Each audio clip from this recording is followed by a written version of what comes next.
퍼팅이 잘 안 되는 이유는 홀이 가깝게 있기 때문에 넣겠다는 욕심이 굉장히 큰 게임이고, 그 욕심이 클수록, 넣고 싶은 마음이 클수록 안 들어갔을 때 실망감, 내가 퍼팅을 못한다 또는 뭐가 문제가 있다는 생각을 갖기 쉬운데, 일단 퍼팅의 확률을 좀 이해하는 게 필요할 것 같고요. 다 들어가지 않는다라는 확률, 그리고 내가 아무리 잘해도 실수가 항상 나올 수 있다는 것을 인정하는 게 굉장히 중요하다고 생각합니다. 안녕하세요. 저는 한 6년 정도 선수들의 퍼팅 경기력을 책임지고 있는 최종환 퍼팅 아카데미의 최종환 프로입니다.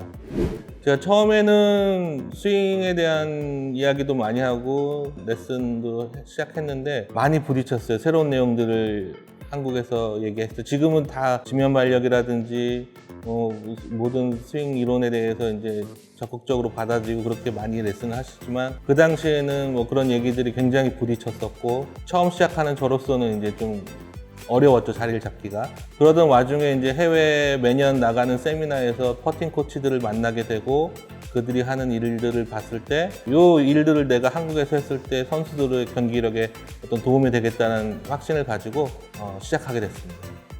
저희 아카데미의 가장 큰 차별은 훈련 프로그램이죠. 학생이 무언가를 배울 수 있는 훈련을 디자인해서 익힐 수 있는 시간을 주고, 기존에는 이제 스트로크를 배우는 것에 이제 한정됐겠죠. 동작을 배우고, 제가 어렸을 때부터 받아왔던 그런 레슨들이었는데, 저는 그런 것들을 포함하면서 실제 그린에서 다양한 이제 훈련을 시키면서 학생들의 스킬을 개발시킬 수 있는 훈련 프로그램이 아닐까 생각합니다.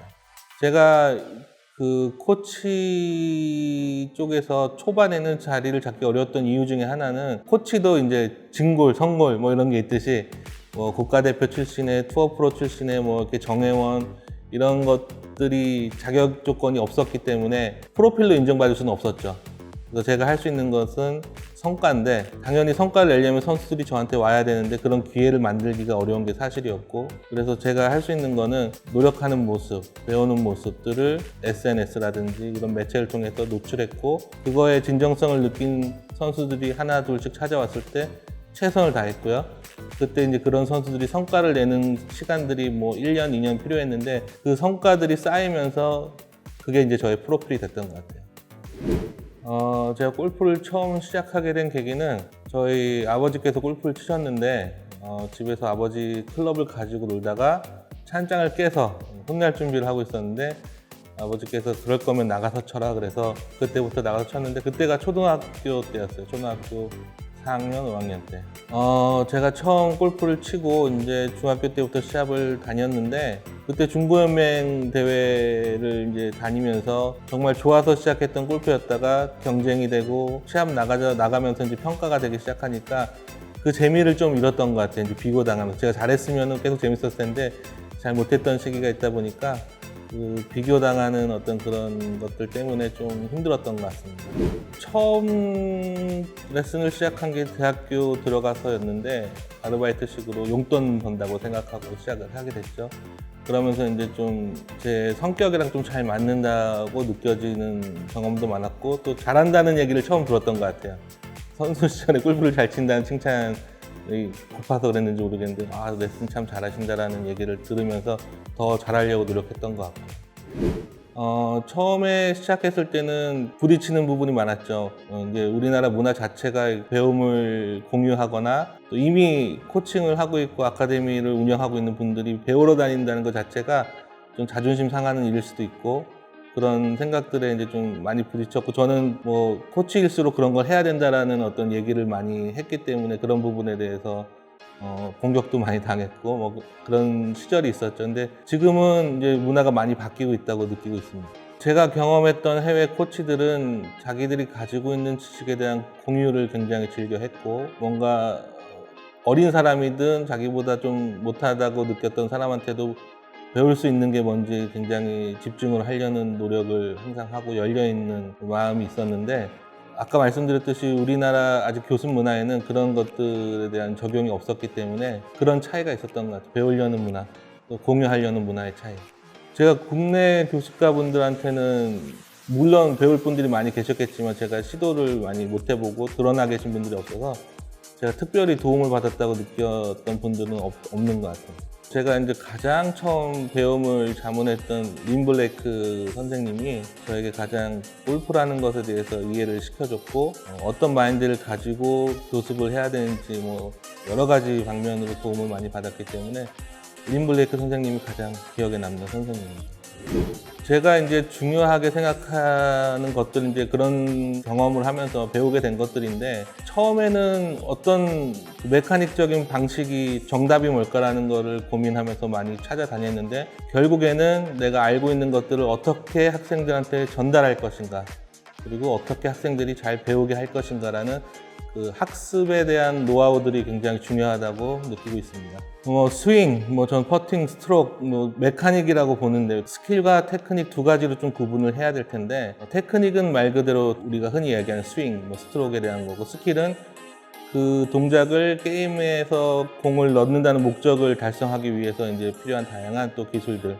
그래서 테크닉적인 어떤 중요성을 보자면 저는 밸런스, 몸의 어떤 밸런스, 그리고 내가 공을 치기 위해서 타겟으로 공을 보내기 위해서 어떤 위치에 서야 되는지, 이런 로케이션에 대한 것들. 퍼팅에서 특히 제가 적용하면서 많이 선수들한테 도움을 줬던 시각적인 부분, 착시, 착각 이런 부분들에 대한 것들이 중요하다고 생각하고 있습니다. 퍼팅이 잘 안 되는 이유는 이게 홀이 가깝게 있기 때문에 넣겠다는 욕심이 굉장히 큰 게임이고, 그리고 그 욕심이 클수록, 넣고 싶은 마음이 클수록 안 들어갔을 때 실망감, 반대되는 속상함이 커지면서 더욱이 내가 퍼팅을 못한다 또는 뭐가 문제가 있다는 생각을 갖기 쉬운데, 일단 퍼팅의 확률을 좀 이해하는 게 필요할 것 같고요. 다 들어가지 않는다는 확률. 그리고 매번 새로운 자리에서 한 번을 치는 게임이기 때문에 내가 아무리 잘해도 실수가 항상 나올 수 있다는 것을 인정하는 게 굉장히 중요하다고 생각합니다. 퍼터도 중요해요. 퍼터도 게임에서 중요한 요소가 될 수 있는데, 어느 정도 이제 구력이 있으면 자기 패턴에 맞는 퍼터를 이제 고르는 게 이제 필요할 거고, 처음 시작하시는 분들은 너무 복잡한 디자인이 아닌 퍼터를 추천합니다. 심플하게. 헤드도 너무 이렇게 말레서에 뒤에 굉장히 선들이 많다거나, 그립도 일반적이지 않게 두꺼운 그립이 껴있다거나, 이런 것보다는 그냥 기본적인 심플한 디자인을 처음 배우시는 분들한테는 추천합니다.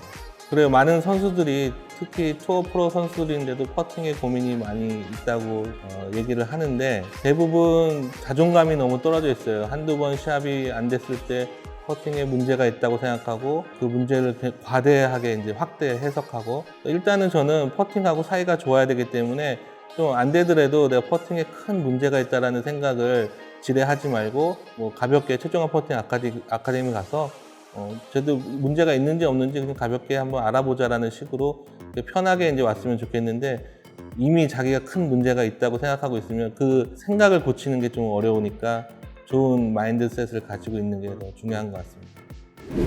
가장 기억에 남는 선수는 아무래도 저를 믿어주는 선수겠죠. 제가 어떤 이야기를 했을 때 믿음을 갖는 선수는, 제가 모두에게 공평하게 레슨을 하려고 하지만 사람인지라 한두 번 제가 얘기한 걸 적용했더라도, 프로님 제가 해봤는데 제가 좀 연습을 더 해야 될 것 같아요. 제가 더 열심히 해서 다음 시합 때는 더 좋은 결과를 내겠습니다. 이런 식으로 말을 하는 선수들이 기억에 남죠. 많은 선수들이 있어요. 누구 하나를 꼽기가 좀 어려울 것 같아요. 너무 많아서.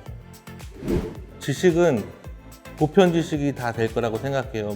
나만이 알고 있는 지식은 이제 더 이상 그걸로 이제 차별화가 되기는 어렵고, 항상 배움을 추구하는 모습을 우리 SNS라든지 다양한 경로를 통해서 우리 그 학생들이나 부모님들이 알아주고, 또 내가 레슨을 잘한다라는 광고보다는 어떤 철학을 가지고 있고 어떤 생각을 가지고 학생들을 대한다는 그 마음에 어떤 팬이 되는 상태를 만들어주면서, 그 팬들이 골프를 배우고자 할 때, 또 내 자식이 어떤 문제가 생겼을 때 가서 배울 수 있는 어떤, 저 사람이면 맡길 수 있겠다라는 생각이 들 수 있는 이야기를 평소에 많이 해야 될 것 같고, 결국에는 마케팅이 중요하다고 생각합니다. 이제 앞으로의 교수가들의 메리트는. 그리고 배우려는 생각, 그런 생각들도 중요하다고 생각하고, 현대에 들어서면서 다양한 장비를 우리가 레슨 때 사용하게 되는데, 런치 모니터도 많이 생겼고, 또 저도 이제 지금 개발을 같이 하고 있는 현실 증강을 적용한 연습 도구도 이제 곧 나오게 되고요. 어쨌든 그런 장비의 적용도 굉장히 이제 현대의 트렌드가 될 것 같고, 더욱 중요한 거는 미국이나 선진 국가들에서는 지금 굉장히 학습에 대한 프로세스를 집중하고 있어요. 어떻게 하면 학생들이 잘 배워낼 것인가, 내가 잘 가르칠 것인가에 대한 방식보다는 앞으로의 트렌드는 누가 더 학생이 잘 배울 수 있는지에 대한 그 노하우들을, 그거에 대한 지식을 더 많이 알게 되는가가 좋은 코치의 어떤 기준이 될 것 같습니다. 저는 골프를 사랑합니다. 나에게 골프란 동반자입니다. 동반자, 친구 같은 의미가 될 수 있는데 좋을 때도 있었고 나쁠 때도 있었고, 하지만 그 골프라는 친구가 항상 그 자리에 있었기 때문에 제가 방황을 하다가 다시 돌아와서 코치가 되었을 때 아주 좋은 친구가 다시 되었고, 그 전에 싸웠을 때 안 좋았던 기억들도 있었지만은 지금은 아주 좋은 사이로 잘 지내고 있습니다. 골프 때문에 힘들었던 적도 있고, 선수를 했을 때는 골프가 싫었던 적도 있고, 하지만 이제 골프 연인 관계처럼 뭔가 내가 노력하고 또 새로운 어떤 그 좋은 점을 찾게 되고 보람을 느끼게 됐을 때 골프를 더 사랑하게 됐는데, 골프라는 게 저한테는 평생의 어떤 동반자, 친구 같은 그런 존재인 것 같아요. 싸우기도 하고 서로 좋은 시기도 있고, 그렇지만 항상 거기에 있어서 제가 다시 돌아왔을 때 많은 것들을 또 저한테 주기도 하고, 그런 관계인 것 같습니다.